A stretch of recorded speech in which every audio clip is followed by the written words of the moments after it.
बुद्धिजीवियों का षड्यंत्र। पृष्ठ संख्या 34। दक्षिण भारत का इतिहास। दक्षिण भारत के आरंभिक ऐतिहासिक काल को संगम काल के नाम से जाना जाता है। संगम काल 300 ईस्वी पूर्व से 600 ईस्वी तक अर्थात 900 वर्षों तक कायम रहा। संगम काल में 3 प्रमुख राजवंश थे, चेर, चोल एवं पांड्य राजवंश। तमिल में संगम का अर्थ है संघ अथवा सम्मेलन। संगम तत्कालीन विद्वानों की गोष्ठी थी। चेर राजवंश यह दक्षिण भारत का सबसे प्राचीन राजवंश था। अशोक के शिलालेख में केरल पुत्र राज्य का उल्लेख है। केरल पुत्र राज्य ही चेर राज्य था।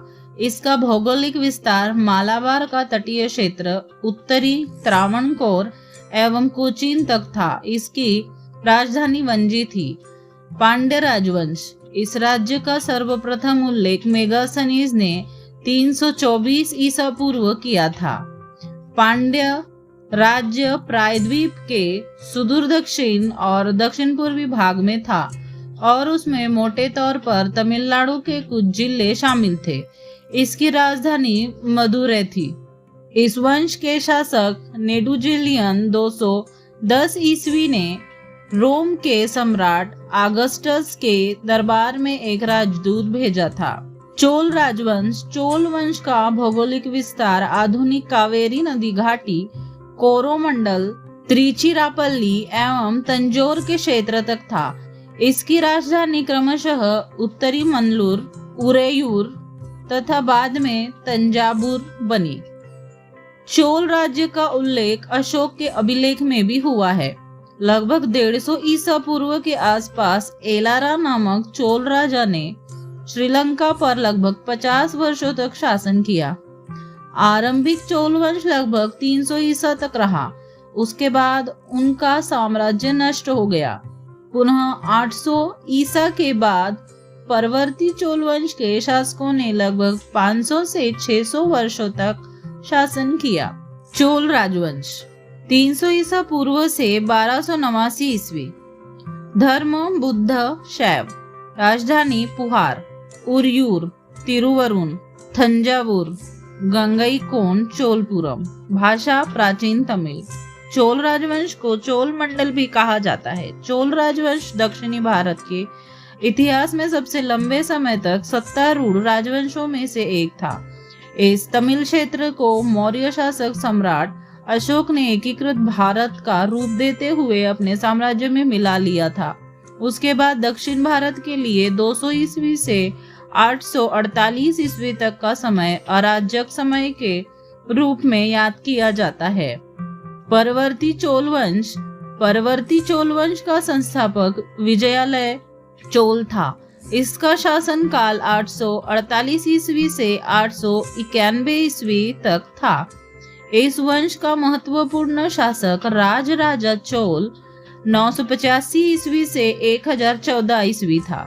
उसका उत्तराधिकारी राजेंद्र चोल प्रथम 1014 से 1044 ईस्वी इस वंश का सबसे प्रसिद्ध शासक था। इसने उत्तर भारत तथा श्रीलंका दोनों पर विजय प्राप्त की थी। दक्षिण भारतीय राज्यों की प्रमुख विशेषताएं। शासनकाल 9वीं सदी 14वीं सदी के मध्य। दक्षिण भारतीय राज्यों की प्रमुख विशेषताएं। शासनकाल 9वीं सदी से 14वीं सदी के मध्य। राजा को ईश्वर का अवतार माना जाता था। वर्तमान काल में जिस आधुनिक ग्राम स्वशासन एवं स्थानीय शासन की परंपरा को अपने देश में देखते हैं, उसका आरंभ परवर्ती चोल शासकों के काल में हुआ था।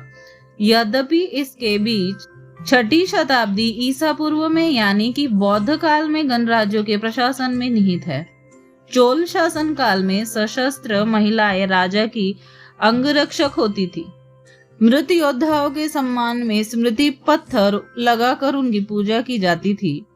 पांड्य शासक रोम के सैनिकों को अपना अंगरक्षक नियुक्त करते थे और उन्हें मुकमल्लेज कहा जाता था। चोल काल में यवन व्यापारी रोमन अपने जहाजों में सोना भरकर भारत आते थे और यहाँ से सोना के बदले काली मिर्च और मसाले ले जाते थे। उस समय विदेशी व्यापार अरब, चीन, मिस्र, प्रायद्वीप एवं रोम तथा इटली से होता था। उत्तर भारतीय प्रभाव के कारण वहां वैदिक कर्मकांड का विस्तार हुआ। दक्षिण में उत्तर भारत की तरह चातुर्वर्ण व्यवस्था स्थापित नहीं थी। उनका समाज 5 वर्गों में विभक्त था। पहला ब्राह्मण वर्ग, दूसरा अरसर राज परिवार से जुड़े शासक, तीसरा वणिक वर्ग, चौथा बल्लाल बड़े कृषक एवं भूशासक वर्ग, पांचवा वेल्लार मजदूर कृषक वर्ग। पाल वंश समय 750 ईस्वी, मुख्य रूप से 810 ईस्वी से स्थापित। भाषा पाली, धर्म बौद्ध। ऐतिहासिक शास्त्रीय भारत का निर्माण करवाना, जिसके लिए शिक्षण संस्थान विक्रमशिला विश्वविद्यालय की स्थापना लगभग 850 ईस्वी में की गई थी। इसमें पढ़ने वाले विद्यार्थी और पढ़ाने वाले शिक्षकों के पूजा ध्यान हेतु सिर्फ भगवान बुद्ध की प्रतिमा स्थापित थी। यानी इस समय तक भारत के अंदर सिर्फ भगवान बुद्ध की ही पूजा ध्यान की जाती थी। विक्रमशिला विश्वविद्यालय की स्थापना हो जाने के बाद से भारत के इतिहास में सामाजिक परिवर्तन एवं विषमता का अध्याय आरंभ हो गया, और इसको ध्यान से देखने पर आप या हर कोई बहुत ही अच्छे प्रकार से अनुभव कर सकता है। इसके पहले भारत में जितने भी शासक हुए हैं, उनके समय में किसी भी प्रकार की वर्ण व्यवस्था या जाति व्यवस्था की चर्चा नहीं मिलती है। पाल वंश के द्वारा स्थापित विक्रमशिला विश्वविद्यालय में पढ़ाने वाले और पढ़ने वाले लोगों के द्वारा ही भारतीय समाज में असहनीय परिवर्तन का काम शुरू किया गया था। अब पहले वाले उस स्वर्ण काल के भारत को नरक काल का भारत में बदलने का काम शुरू हो गया। इतना ही नहीं, इस समय के नारकीय बदलाव को सदियों पुराना परिवर्तन बताकर समाज को पूर्ण रूपेण दिग्भ्रमित करने का काम किया गया, और अब भी किया जा रहा है। इसके पहले के भारत को स्वर्ण काल का भारत बोला जाता था, और उस स्वर्ण काल के भारत के अंदर किसी भी प्रकार की सामाजिक विभक्ति या छुआछूत नहीं थी। अगर कुछ मिलता भी था तो वह था वर्ग विभक्ति, जिसमें सिर्फ अमीर वर्ग और गरीब वर्ग होता था। जो तरल होता था, यानी आज का अमीर कल का गरीब हो सकता है, और कल का गरीब आज का अमीर, और कर्म के अनुसार जाति वर्ग भी बदलते रहते थे। लेकिन पाल वंश के बाद से भारत में जो जातीय विभक्ति, वर्ण विभक्ति या कर्म विभक्ति का मिलना शुरू हुआ है, वो ठोस रूप में है, यानी अप्रवर्तनीय होकर जन्म जन्मांतर के साथ वर्ण विभक्ति वर्ण और जाति ब्राह्मण क्षत्रिय वैश्य शूद्र के रूप में चिपक गया है।